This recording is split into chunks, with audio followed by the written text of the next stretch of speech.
Water gardening has continued to gain in popularity over the last 8 to 10 years. Here in Oklahoma, water gardens are popping up in backyards all across the state. We have water garden societies in several communities around Oklahoma, and water garden tours, almost a yearly occurrence throughout our state. Well, there are some issues that we need to be aware of concerning some of the plants that we use in our water gardens. And joining us today is Keith Thomas of the Oklahoma Department of Wildlife to tell us about some of those issues. So Keith, what are some of the problems with some of our plants in our water gardens? Steve, some of the plants that are coming in, they're exotic, tropical aquatic plants, and they're causing problems in some of our aquatic systems across the state. Some creeks and streams, small ponds, lakes, where they're creating large infestations and choking out native flora and fauna. Okay. A lot of the stuff just takes over, and we're real concerned about that. We've seen that nationwide, and particularly the southeast part of the country.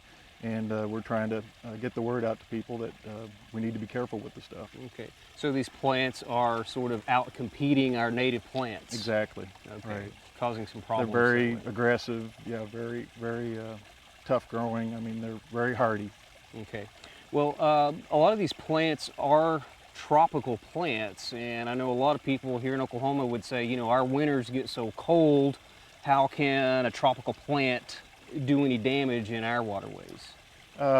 We get that a lot. That's probably the main question in our talks. We're going around the state talking to the master gardening groups and water garden societies. And some of that stuff is true. I mean, some of the tropical stuff just will not overwinter here. Although we've had such mild winters here the last few years, some of that stuff has made it. So. But most of the stuff on the species on the prohibited list and our species to watch list does just fine here and overwinters, and so yeah. And a lot of the stuff is even from like Central Europe. It's not just tropical stuff. It's stuff coming from this latitude, and it does just fine. So so you really got to be careful with it. So. Well, you guys have some literature Right. explaining some of these problem plants Mm-hmm. right here. We sure do. This is a poster that we put together, a brochure that it's called Don't Free Lily, kind of a catch on the movie Free Willy, right? And the one side has our prohibited species list, and then it has some examples. Not all the photographs are on there, but some of the ones that we're really concerned about here in Oklahoma, some that are already here, and some that we know could cause problems here because they're already in the surrounding border states, Texas, Arkansas, Louisiana. We're just trying to get this out to as many vendors that handle the stuff, the plants in the state, and also the water garden societies, tropical fish enthusiasts, anybody, even boaters.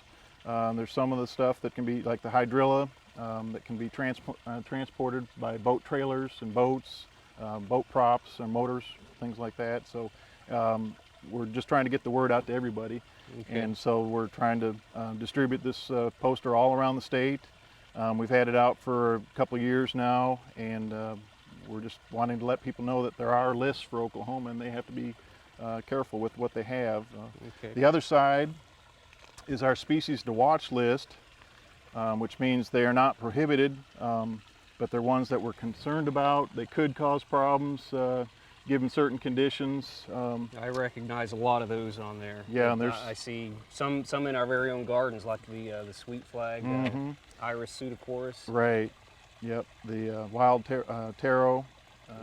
We have that in one of our small water gardens here. The parrot's feather and the water hyacinth, very common plants. Right. And these are, again, not prohibited. These are just species to kind of keep an eye on and be careful with. Right. Exactly. So Keith, when we say we need to be careful with these, what are some things that we need to not do? Obviously, the nurseries aren't supposed to offer for sale those on the prohibited list, but if we already have some of these plants in our water gardens that are, say, prohibited, what are some things we should not do? We definitely want people to, we realize the stuff is out, I keep saying stuff, it's out there. Sure. And we just want to let people know about the lists, and if they have the stuff, to take care of it, be careful with it, don't spread it. Don't give it away. Don't give it away. I know there's a lot of trading and swapping that goes on, but if you have an abundance of the stuff, go ahead and compost it, burn it, okay, whatever. But we see a lot of people with, like, for instance, water hyacinth. It's so pretty, they don't want to kill it. They'd rather release it or give it to somebody else, take it to a lake or a pond, or the creek running behind the house or alongside the house, and they release it. And big no-no. yeah, that's a big no-no. Okay. So if you have any of these species, just be careful with the stuff, and don't give it away, or don't release it. You guys aren't going to be the free water garden police and come and take it from the garden, right? No, no, we're not. We don't want to do that, and Sure. I don't think we could do that. Yeah. So, but But, this is what our program's all about. Okay. And I'd just like to mention there in the poster too, it's also Langston University, their aquaculture program helped in a large part to put this pamphlet together. Okay. So where can folks pick up these pamphlets? Most of our fisheries installations across the state, our headquarters on 18th and Lincoln, they have a bunch of them, so you can call them up and they'll mail you one, or you can drop by and pick one up. Okay. And if folks call your office, you guys can get them one? Or Right. Do you have a website as well? Yes, the department's website is wildlifedepartment.com, and you can go to that, and it has it has the lists on our website already, but it also has some phone numbers and stuff on there where they can call, and they can get the pamphlet that way. So, well, I think it's a lot of good information. You guys have definitely put a lot of work into getting these prohibited lists and the species to watch list together, and I even like the recommended native substitutes that you have on the poster as well. So right. Keith, I really appreciate you giving us this information. Thank you, Steve.